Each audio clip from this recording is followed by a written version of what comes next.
I don't see how they could possibly pick anyone else but you." That was what Natalie, my closest colleague, told me over lunch just 2 weeks before the announcement. Her words echoed in my mind like a promise I clung to, a lifeline of sanity in a workplace that was slowly turning into a silent war zone. And honestly, I believed her. I had to, because if I didn't get this promotion, if all my years of sacrifice and 60-hour weeks meant nothing, then what did that say about who I was? 6 years earlier, I had walked into Crescent and Vale's Seattle headquarters with nothing but a freshly minted MBA from Northwestern and a folder of over-prepared portfolios. The office was sleek and intimidating, glass-walled conference rooms, recycled wood desks, framed awards on every corridor. I remember thinking, this is where people make things that matter. I wasn't wrong, but I was painfully naive about what it would cost.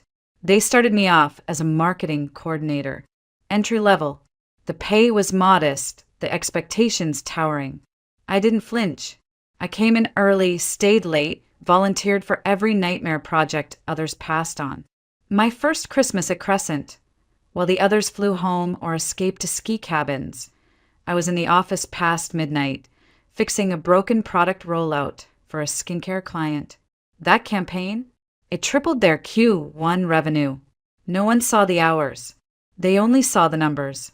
I thought that was enough. 2 years in, I was promoted to marketing specialist. Then came the real challenges. I was handed larger accounts, Aurora Wellness, Veta Electronics, a rebrand for a struggling home goods chain called Juniper Nest. I handled them all. Quietly, meticulously.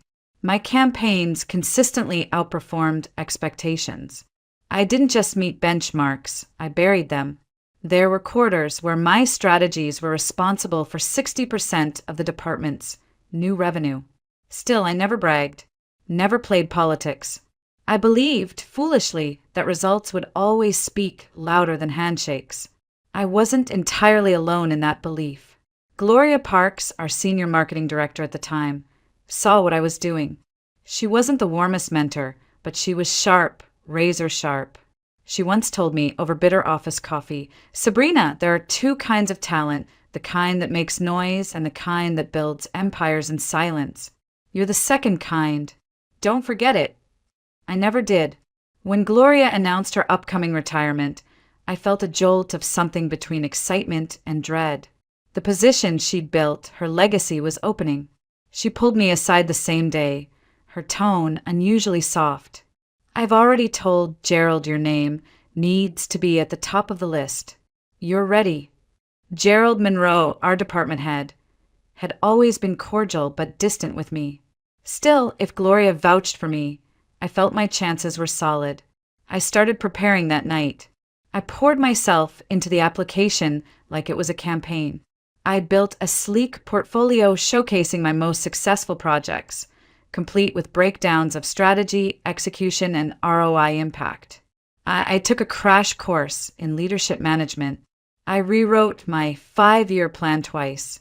Every Tuesday night, I practiced public speaking at Toastmasters, even though I hated being on stage. I studied the senior team's decision-making style, their buzzwords, their priorities. I didn't just want to deserve this job. I wanted to be undeniable. The interview with Gerald went better than I imagined. He leafed through my portfolio, nodding slowly, asking thoughtful questions. "Very thorough," he said. "You've clearly done your homework." When I left his office, I couldn't contain the grin that split across my face. Natalie was waiting by the elevators. "So," she asked. "I think I nailed it," I whispered. For the first time in years, I allowed myself to believe I was finally going to be seen. And then there was Colin.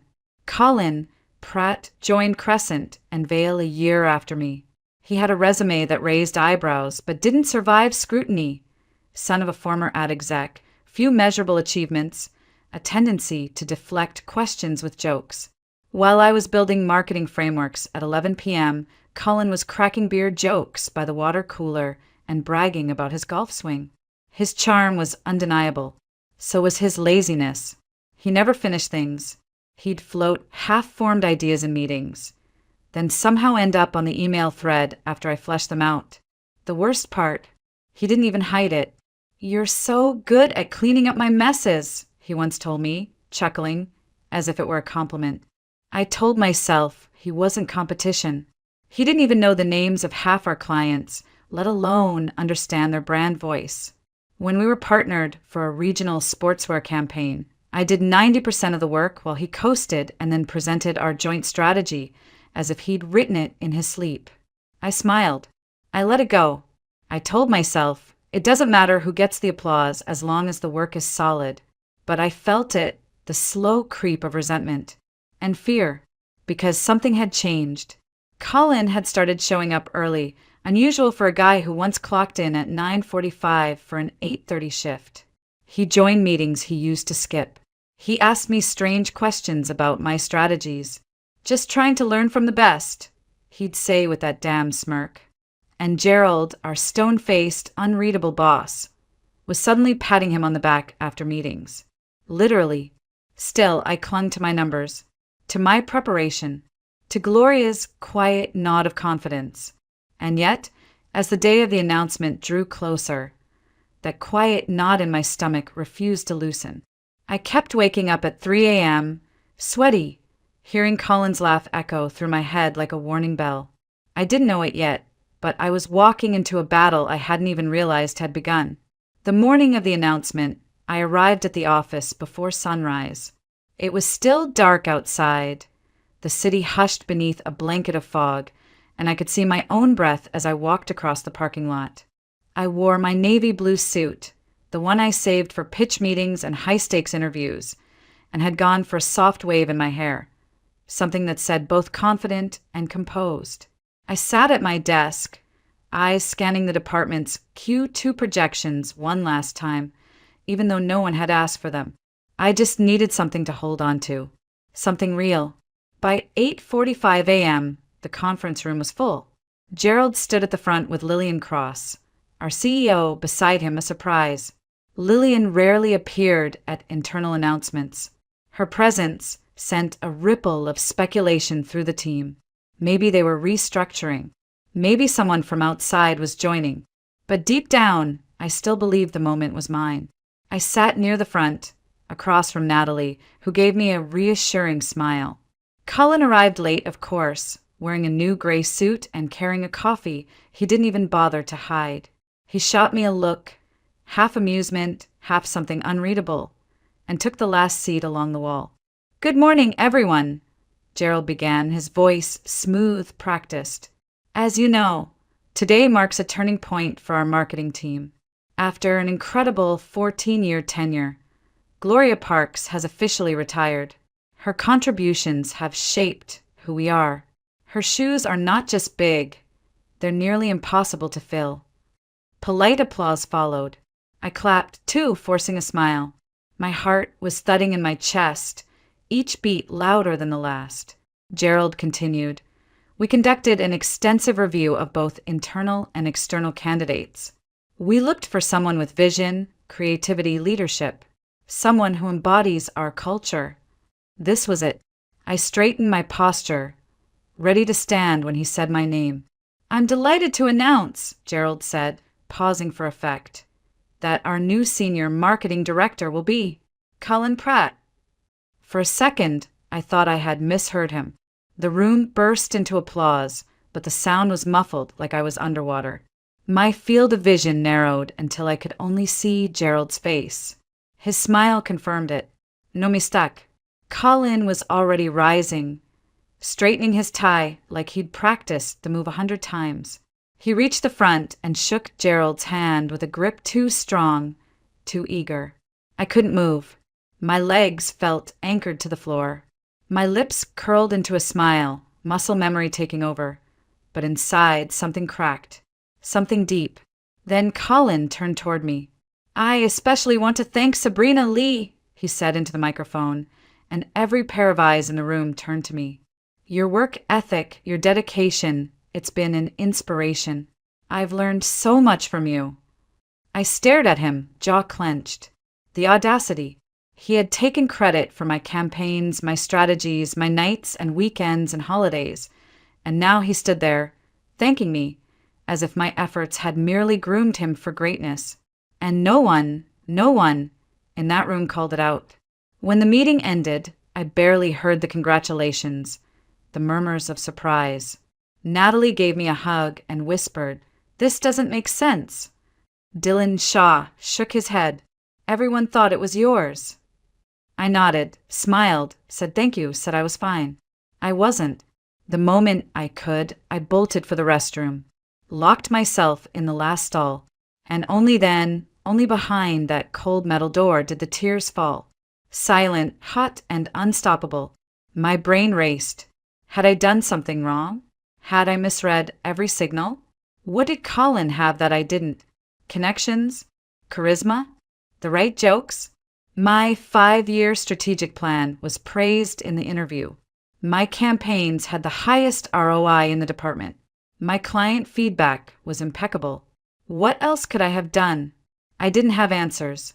Only rage. And shame. Back at my desk, Gloria was waiting. Her expression was thunderous. "This is nonsense," she said, voice low, furious. "You should have gotten that role. Everyone knows it." I tried to smile. Apparently not everyone. "I'm speaking to Gerald," she said. "This can't stand."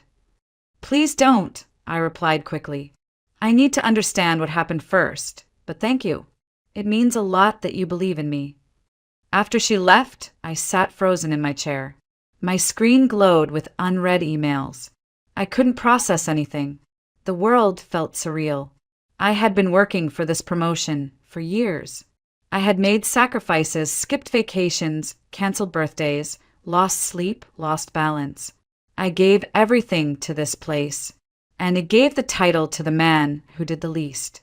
But what I didn't know yet was that losing that title wasn't the worst part. The worst part was still coming, because Colin hadn't just taken the promotion. He was about to take everything else, too. Colin moved into his new office the very next day. Corner suite, floor-to-ceiling windows, leather chairs no one had ever touched before. I passed by the glass wall once and saw him leaning back like he was already bored with the view, feet up, laughing on the phone. His nameplate had been swapped in so fast it felt rehearsed, like they'd been waiting for this. And I was still at my same desk, open space, no privacy, next to the copy machine that whined every time someone scanned. I told myself it didn't matter, title or not. I would continue doing good work. I would prove them wrong with results. Then came the first email. "Sabrina, quick favor. Could you take a look at the campaign outline for Aurora Wellness? Want to make sure it's clean before I send it to the board." That outline was mine. I had drafted it 3 weeks ago, anticipating a new leadership vision. I'd refined it, tested the language, vetted the tone with 2 focus groups. Colin hadn't touched it once, but now, apparently, it needed to look like his. I replied simply, "Sure." Then I opened a folder on my desktop and named it SUIA, just in case. Inside, I started saving everything. That day, it was just the beginning. Within a week, Colin had established a routine. He'd pop into my inbox mid-afternoon with messages like, "Can you polish this for the client deck? Need your magic touch on this messaging doc. Just slap together a few bullets for the board, something sharp." But polish always meant create from scratch, and few bullets was code for build me a 20-slide strategy. He stopped attending half the internal meetings and forwarded calendar invites to me instead. "Loop me in if anything urgent comes up," he'd say, as if I were his assistant. At first, I complied, not out of fear, but out of instinct. I was raised to believe that doing the work well was what mattered, that your contributions would shine through if you were diligent, humble, and smart. I didn't realize I was being erased in real time.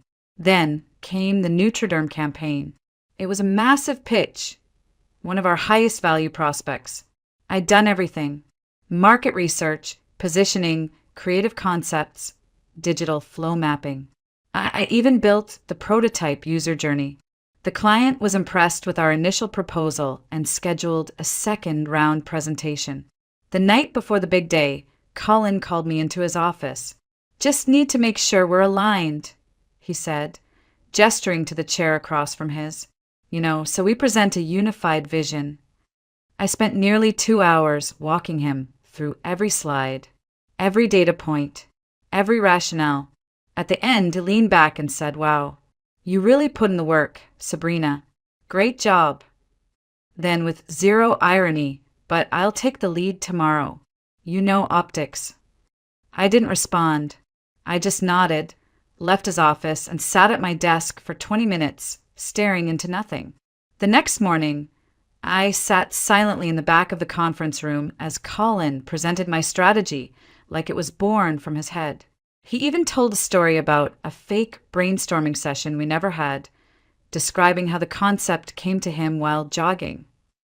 The client laughed. Lillian nodded in approval. Gerald looked pleased. And when the Nutriderm CMO praised the competitive insight section, my section, Colin smiled and said, "I wanted to dig deeper than surface data, go beyond the obvious." I had been up until 2 a.m. for 3 nights building that section. Afterward, as the clients filed out, I stayed behind to clean up the materials.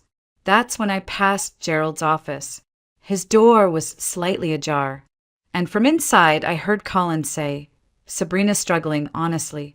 Her pace isn't sustainable. I've had to rework a lot of her stuff. Might be time to evaluate whether she's really the right fit going forward." I dropped the file I was holding. The pages hit the floor like thunder in my ears, but no one came out. I stood there, stunned, heart racing, and for a moment, I couldn't breathe. Not only was he stealing my work, he was building a case to have me removed. That night, I didn't go home. I stayed until the cleaning crew arrived, back at my desk, pulling up emails, saving drafts, comparing timestamps. Every file, every message, every calendar edit, I documented it all. For the first time, I stopped hoping it would get better. I realized then that this wasn't incompetence. It was a plan, and I was the target. I began to disappear in stages, not in any dramatic, cinematic way, but in slow, invisible slices. I was no longer looped into creative meetings. My name started falling off email threads I used to lead.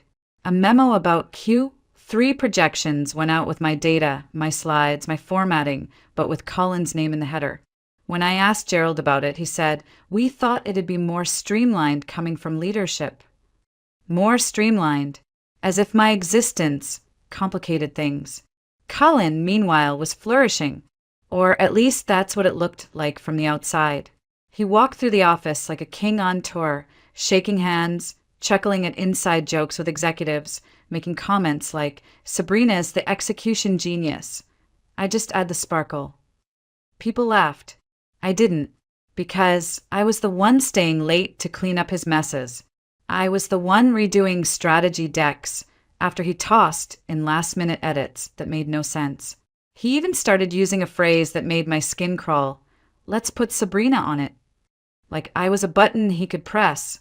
Like I wasn't the reason our department was still afloat. One Friday afternoon, as I packed up to leave, Colin strolled by and dropped a binder on my desk. "Need this reworked by Monday. Big meeting coming up. Board wants fresh ideas." "I have plans this weekend," I said flatly. "Cancel them," he replied, already walking away. "Clients don't wait." That night, Eli and I sat at a restaurant we hadn't visited in months. He watched me push salmon around on my plate for 10 minutes before he said it. "You're not here." "I'm tired," I muttered. "You're not just tired, Sabrina. You're gone." I didn't answer, because he was right. I hadn't really been anywhere in weeks. I hadn't heard a song without dissecting how it might work as background audio for a pitch video. I hadn't touched my sketchbook. I hadn't looked in the mirror without flinching. My world had shrunk to the width of a desk and the tone of Colin's voice. And I hated who I was becoming. 2 weeks later, the breaking point came. We were prepping a revised campaign for TerraSkin Naturals, a huge sustainability client with a notoriously picky board. I had built the entire plan: eco-conscious positioning, cross-channel rollout, influencer partnerships. Colin, of course, did nothing. The morning of the presentation, he waltzed in 15 minutes before the meeting, flipped through the deck once and said, "Looks solid. I'll take the lead." I blinked. "You haven't even read it." "I trust you," he said, adjusting his tie. "Besides, the board wants to hear from leadership."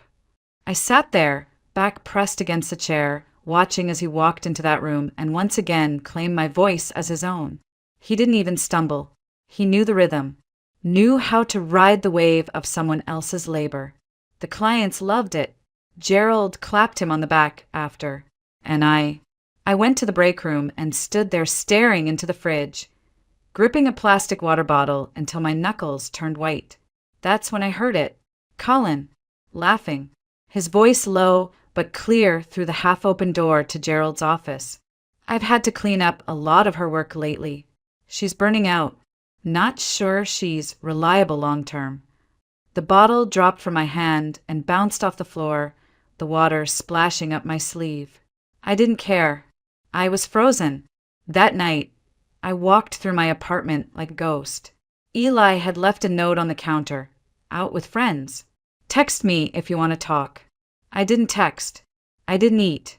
I didn't cry. Instead, I opened my laptop. I found the folder. CYA, just in case.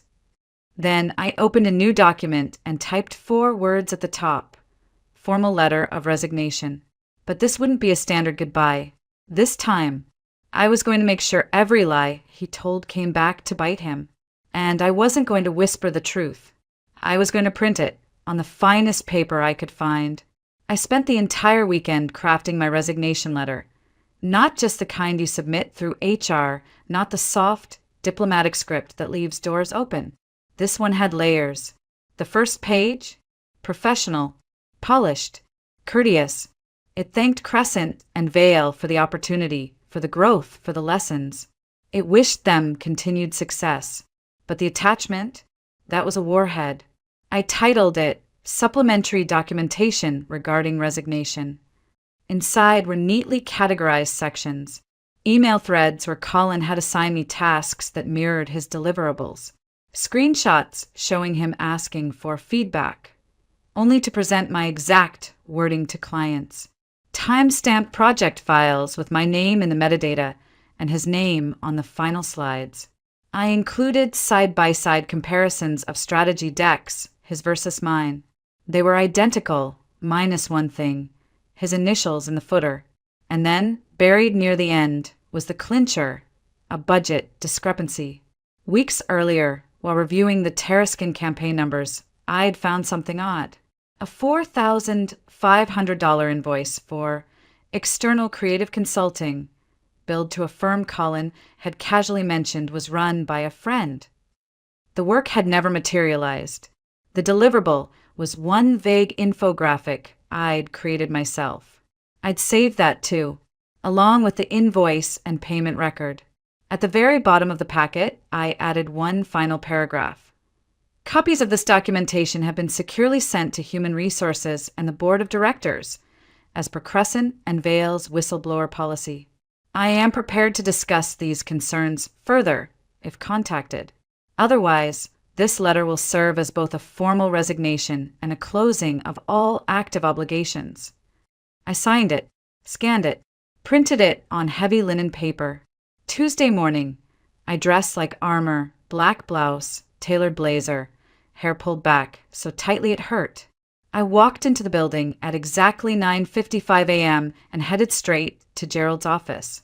"Make it quick," he said, barely glancing up. "I've got a call with New York in 10. I placed the envelope on his desk without a word. "What's this?" he asked. "My formal resignation," I said evenly. "Effective 2 weeks from today." He blinked, finally meeting my eyes. "Is this about the promotion?" "Because if it is, Sabrina, it's about integrity," I interrupted. "I've outlined the specifics inside." He gave a tight, skeptical chuckle and opened the letter, flipping casually through the first page. Then he reached the packet. His face shifted, eyes narrowing, lips parting, flipping faster now, page after page, color draining from his cheeks. Then he stopped. the page with the invoice. He looked up. What is this supposed to mean? It means everything in that file is true and verifiable, I said calmly. You can't just send things to the board, he said, rising voice tight. There's a process. There's also a whistleblower clause, I said, meeting his gaze. And as department head, you qualify as senior management.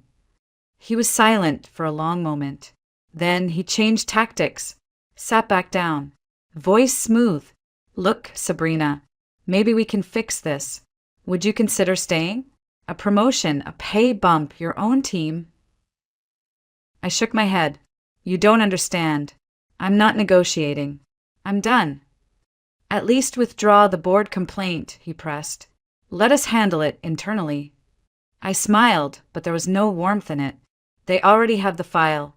So does HR. This isn't just my goodbye. It's my receipt. His expression soured. You realize this burns bridges, don't you? I have contacts across this industry. I'm counting on that, I replied, voice low, because now they'll know what kind of leadership Crescent and Vale rewards. I turned and walked out. My heart was pounding, my palms slick. But I didn't stop. Back at my desk, I began packing up my personal items. Natalie appeared seconds later, her eyes wide. What did you do? I shrugged, told the truth. Moments later, Colin sauntered over, his smile a little too casual. Heard a rumor. You're quitting. I am. Finally realized this wasn't your league. I met his gaze. No, Colin. I finally realized I deserved better than watching someone else take credit for my work. Then I leaned in, just enough to watch the smirk falter. And you might want to prepare for your meeting with the board this afternoon. I hear they've got questions about the Terraskin budget. He went pale, and I walked to the elevator with my box of belongings and didn't look back. By the time I reached the parking garage, my phone had already lit up with 5 messages. Natalie, Dylan, even Gloria. What happened? Did you actually leave? Gerald just stormed out of the building. The corporate grapevine had kicked in faster than I expected, but I didn't answer anyone. Not yet.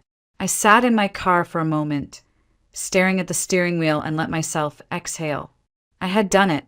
I had burned the bridge, strategically, thoroughly, and without apology. That evening, Gloria called. Sabrina, she said without greeting, you just made a lot of very powerful people very nervous. I'm not surprised. I mean that in a good way. One of the board members I used to work with called me after receiving your file. Said it was the most organized and professionally damning resignation packet he'd ever seen. I spent the weekend formatting it, I replied flatly. She laughed. Of course you did. The next morning, I woke up to an email from Lillian Cross, the CEO herself, requesting a meeting. The subject line read simply, Resignation follow-up confidential discussion. I stared at it for several seconds before opening it. They weren't done, and apparently neither was I. When I arrived at the Crescent and Vale headquarters 2 days later, everything felt different. Colder. The receptionist looked at me like I was a ghost. A security guard escorted me upstairs. Lillian was waiting in the boardroom with 2 other executives, neither Gerald nor Colin in sight.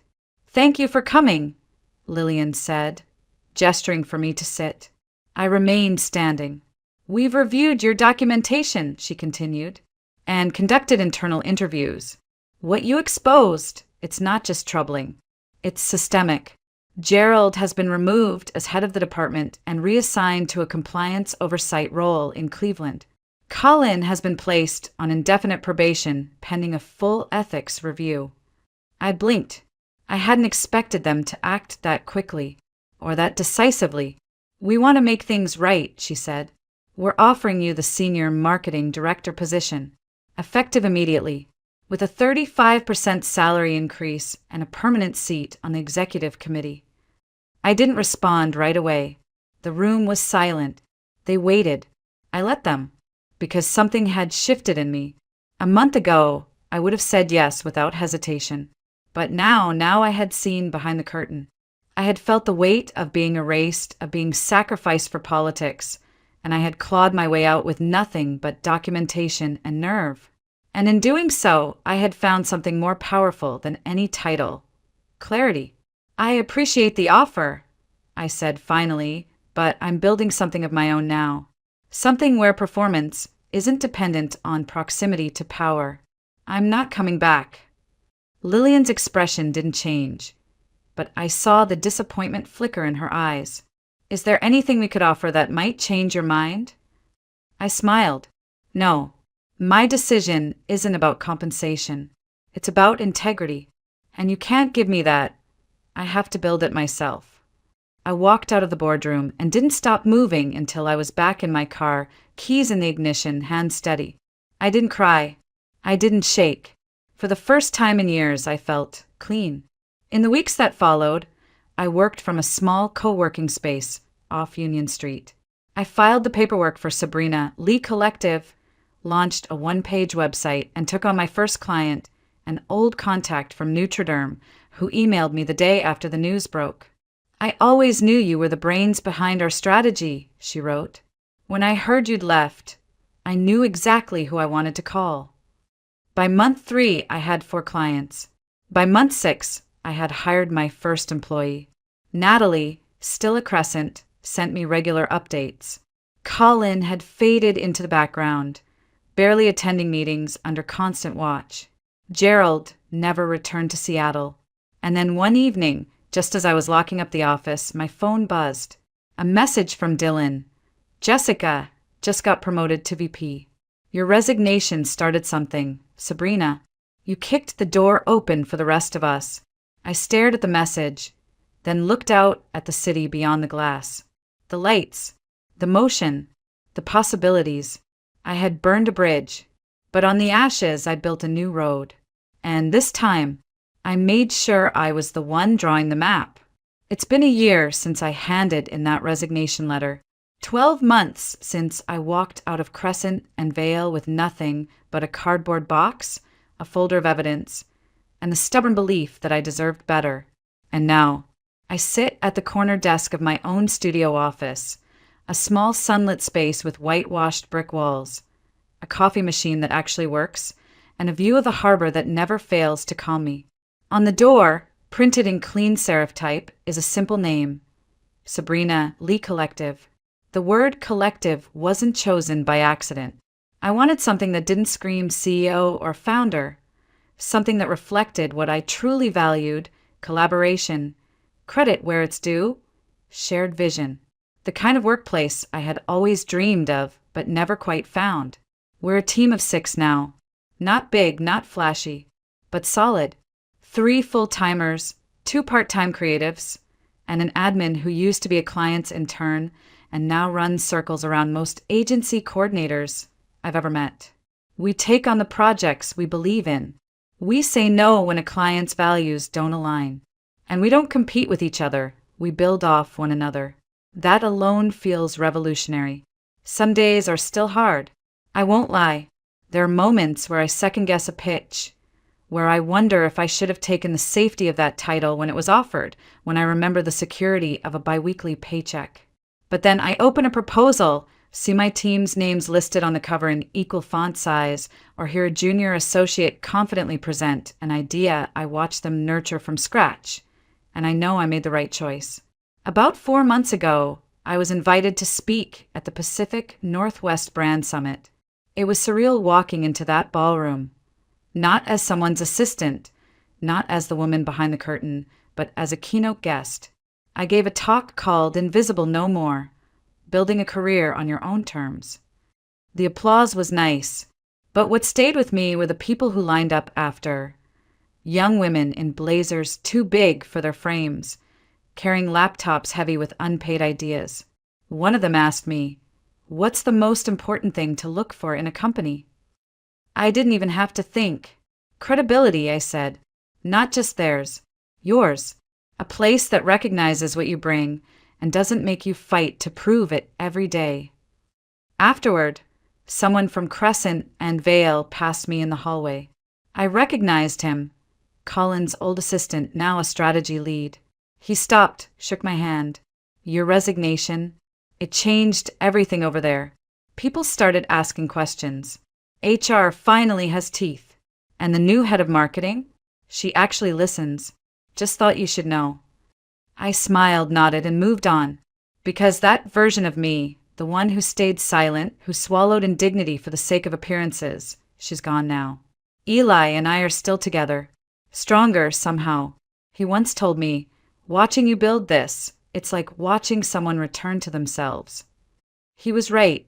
For the first time in years, I feel like my reflection matches the woman I always hoped I could be. Every so often, I get emails from people still at Crescent.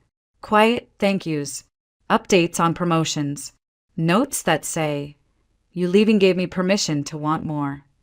I keep them in a folder titled, Proof of Impact, not for ego, for reminder, because success, real success, isn't about being handed a title in a glass room. It's about standing up, even when your voice shakes. It's about saying no to erasure. It's about leaving the place that undervalued you and building the one you always needed. If you've ever sat alone in a bathroom stall after a meeting that should have been yours, if you've ever watched your work be passed off as someone else's genius, if you've ever told yourself to stay just a little longer, while your spark quietly dies, I hope you remember this. You are not crazy. You are not too emotional. You are not difficult. You are the engine. And you don't owe anyone silence. Not anymore.